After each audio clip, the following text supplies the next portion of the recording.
এবং সারা দেশে প্রায় প্রতিদিনই একটি না একটি ঘটনা ঘটানো হচ্ছে বা একটি না একটি ঘটনাকে সামনে আনা হচ্ছে, যাতে করে বিএনপির যিনি সরকার প্রধান জনাব তারেক রহমান, তার মহত্ব, তার উদারতা, তার বিশালত্ব এবং রাষ্ট্র পরিচালনায় যে তিনি অনন্য, এই জিনিসগুলো বিএনপি তুলে ধরার চেষ্টা করছে। তিনি সাধারণ মানুষের মতো যানজট পার হচ্ছেন, তার গাড়ি যানজটে আটকে আছে।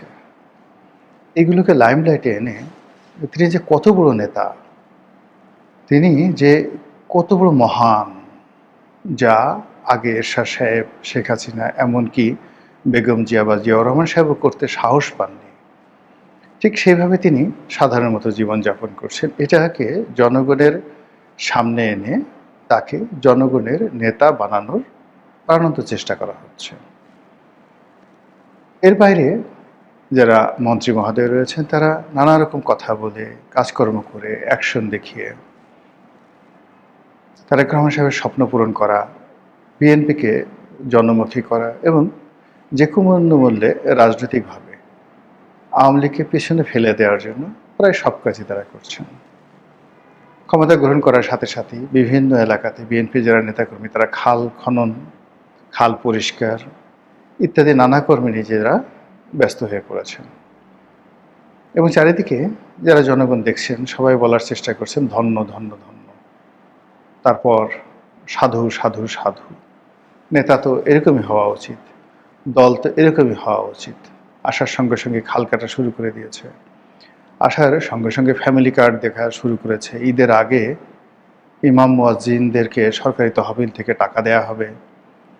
তারপর সেই 50 লাখ পরিবারকে ফ্যামিলি কার্ড দেয়া হবে এবং এটা সেনাবাহিনীর মাধ্যমে বিতরণ করা হবে। এই কাজগুলো সরকার খুব জোরে সোরে শুরু করছে।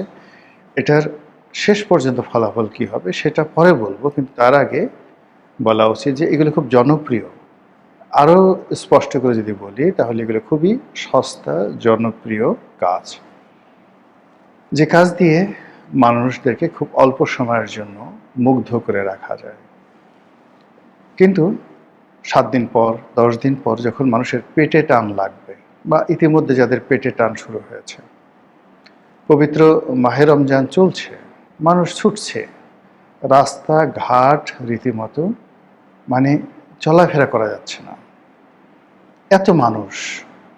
এরা সবাই গত 17 মাস ধরে বসেছিল যে একটি গণতান্ত্রিক পরিবর্তন হলে, নতুন সরকার আসলে তারা কাজ করবে, সেই কাজের জন্য তারা বের হয়েছে। বের হওয়ার পর ব্যাংকে যাচ্ছে, টাকা নেই, গার্মেন্টসে যাচ্ছে, শ্রমিকদের মাস শেষে বেতন ভাতা কিভাবে দেবে, গার্মেন্টস মালিকদের মাথা খারাপ। আমার একজন পরিচিত গার্মেন্টস মালিক, গত 8-10 বছরে বেশ সফল ব্যবসায়ী।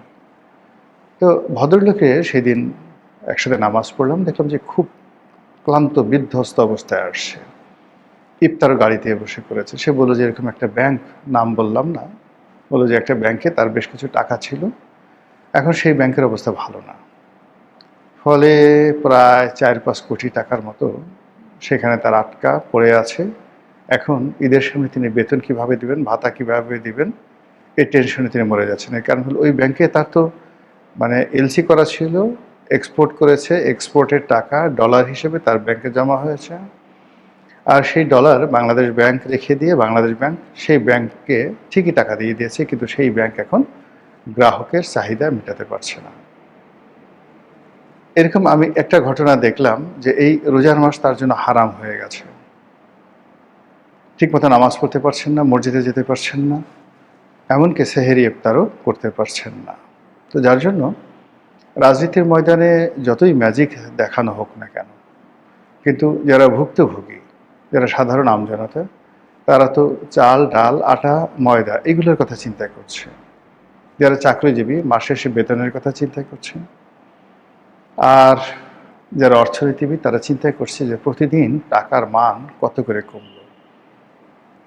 শেখ হাসিনা যে টাকা রেখে গেছেন, 100 টাকা রেখে গেছেন, ইউনূস যখন চলে গেছেন তখন সেই 100 টাকার মূল্য হয়ে গেছে টাকা, 46 টাকা নেই, টাকার অবদমন হয়েছে।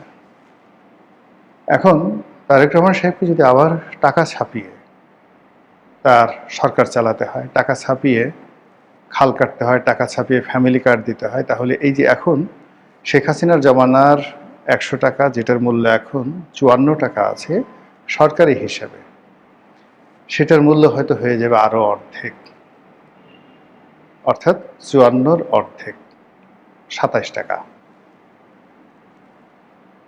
যে মুদ্রাস্ফীতির কারণে একটা সময় জার্মানিতে প্রথম মহাযুদ্ধ হয়েছিল, এই মুদ্রাস্ফীতির কারণে দ্বিতীয় মহাযুদ্ধ হয়েছিল, এই মুদ্রাস্ফীতির কারণে আমেরিকাতে গ্রেট ডিপ্রেশন হয়েছিল 1927 থেকে 1933 সাল অবধি, 5 বছর। ইরানে কিংবা অনেক দেশে যখন এরকম মুদ্রাস্ফীতি হয়, ইউরোপের অনেক দেশে না তো হয়েছেই, আফ্রিকার কয়েকটি দেশে আছে যেখানে 1 কেজি আলু দাঁড়িপাল্লার একদিকে রেখে অন্যদিকে 1 কেজি টাকা গুনে দিতে হয়। এরকম ঘটনা ঘটেছে, টাকার এতটা অবমূল্যায়ন। তো বাংলাদেশ সেদিকে যাবে কি যাবে না সেটা নিয়ে আলোচনা করবো না, যে আলোচনা করব যে রাজনীতিতে যা কিছু করা হচ্ছে এগুলো মূলত লিপস্টিক ডেভেলপমেন্ট। লিপস্টিক লাগিয়ে যেভাবে ঠোঁটকে লাল বানিয়ে দেওয়া হয়, কসমেটিক সার্জারি করে যেভাবে মানুষকে সুন্দর বানানো হয়, ঠিক এইভাবে একটা দেশ 15 দিন চালাতে পারবেন, 1 মাস চালাতে পারবেন, কিন্তু এরপরে আর চালাতে পারবেন না যদি রাজনীতির শূন্যতা থাকে এবং যদি অর্থনীতি ভালো না থাকে। আমাদের দেশে রাজনীতির শূন্যতা আছে, অর্থনীতির মহা সর্বনাশ ঘটে গেছে, এটা নিয়ে বিশদ আলোচনা। এর ফলে কি হচ্ছে, যত কিছুই হোক না কেন, কোনো অবস্থাতেই নায়ককে নায়ক বানানো যাচ্ছে না, ভিলেনকেও ভিলেন বানানো যাচ্ছে না। গত 17 মাস ধরে শেখ হাসিনাকে, আওয়ামী লীগকে অপান্তেয় করার জন্য, অপ্রয়োজনীয় করার জন্য ডক্টর মোহাম্মদ ইউনূস এবং তার পারিষদবর্গ সর্বোচ্চ চেষ্টা করেছেন, কিন্তু ফলাফল শূন্য। তাকে চলে যেতে হয়েছে অপমানজনকভাবে, এবং তার সঙ্গে যারা ছিলেন তাদের সবাইকে তিনি বিপদে ফেলেছেন। তার উপদেষ্টা, তার কিংস পার্টির কুশীলব, এমনকি তার উপর নির্ভর করে জামাত ক্ষমতা আসার যে স্বপ্ন দেখেছিল এবং যে হুম্বিতম্বি করেছিল, এটি এখন রীতিমতো জামাতের জন্য বুমেরাং হয়ে পড়েছে।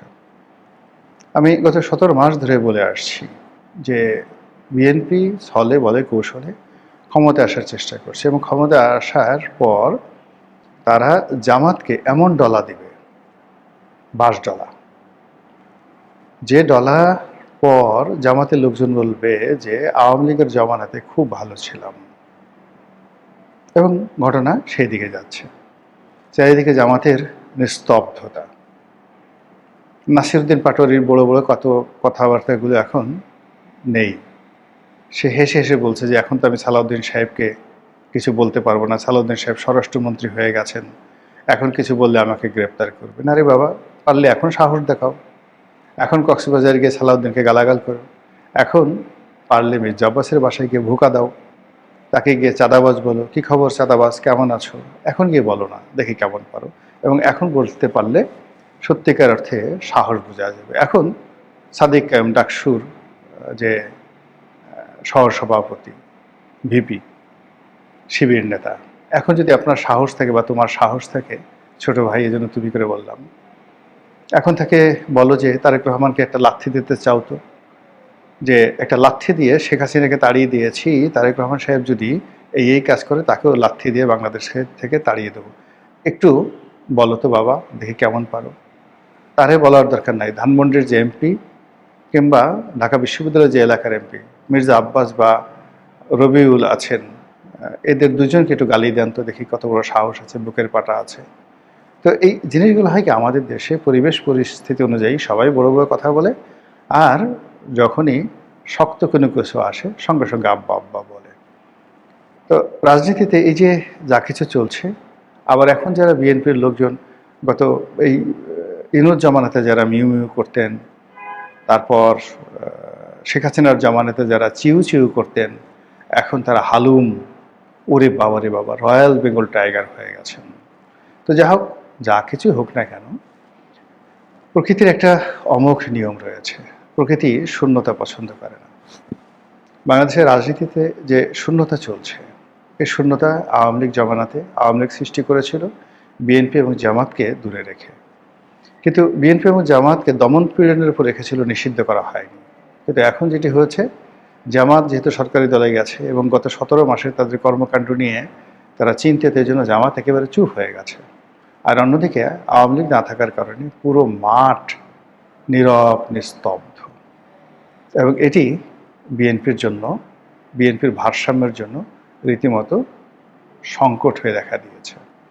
আর এটাকে আওয়ামী লীগ নিরাপদ দূরত্ব থেকে চমৎকারভাবে কাজে লাগানোর জন্য চেষ্টা করছে। তারা দেশের ভিতরে এবং দেশের বাইরে নতুন করে সংগঠিত হচ্ছে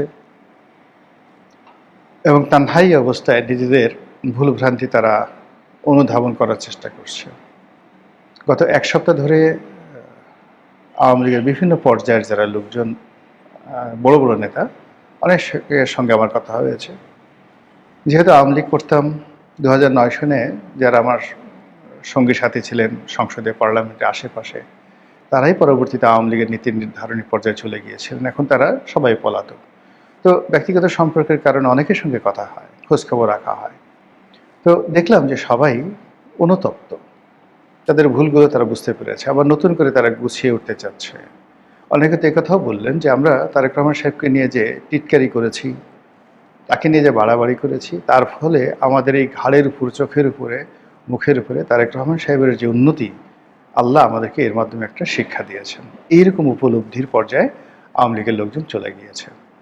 তো যেটা বলছিলাম যে আওয়ামী লীগ নানাভাবে সংগঠিত হচ্ছে এবং এই বর্তমানে এই সময়টিকে তারা ধরে নিচ্ছে যে তারেক রহমান সাহেবকে অন্তত পক্ষে 2 বছর সময় তারা একটা হানিমুন পিরিয়ড দেবে। আওয়ামী লীগের পক্ষ থেকে সরকার 100% নিরাপদ থাকবে এবং এটা আওয়ামী লীগের পক্ষ থেকে সরকারের যে পর্যায়ে যোগাযোগ রাখা হয় বা হচ্ছে, তাদেরকে এই কথা জানিয়ে দেওয়া হচ্ছে। আওয়ামী লীগ এই সময়টাতে নিজেদের সাংগঠনিক ক্ষমতাকে পাকাপোক্ত করবে, মামলা মোকদ্দমাকে সহনীয় করার চেষ্টা করবে এবং যারা মোটামুটি যাদের আত্মবিশ্বাস প্রবল এবং অন্যায় করেনি কিন্তু মিথ্যা মামলা হয়েছে, এই নেতাগুলো বিদেশ থেকে এসে বাংলাদেশে আত্মসমর্পণ করবে। এইভাবে তারা তাদের যে রাজনীতি, সেই রাজনীতি ঠিক যে আওয়ামী লীগের অতীত ইতিহাস, যে বিভিন্ন পরিবেশ পরিস্থিতি তারা যেভাবে কাজ করেছেন, যেভাবে তারা রুখে দাঁড়িয়েছেন, যেভাবে প্রতিকূল পরিবেশে নিজেদেরকে গড়ে তুলেছেন, ঠিক সেই জিনিসটি আবার নতুন করে তারা শুরু করতে চাচ্ছে। এবং এটা যদি সত্যিকার অর্থে তারা করতে পারে, আওয়ামী লীগ অতীতের যে কোনো সময়ের চেয়ে শক্তিশালী হবে, যে কোনো সময়ের চেয়ে ভালো করবে এবং আগামীতে যদি তারা ইতিবাচক থাকে এবং সরকার যদি তাদের ব্যাপারে ইতিবাচক থাকে, আশা করা যায় গণতন্ত্রের একটি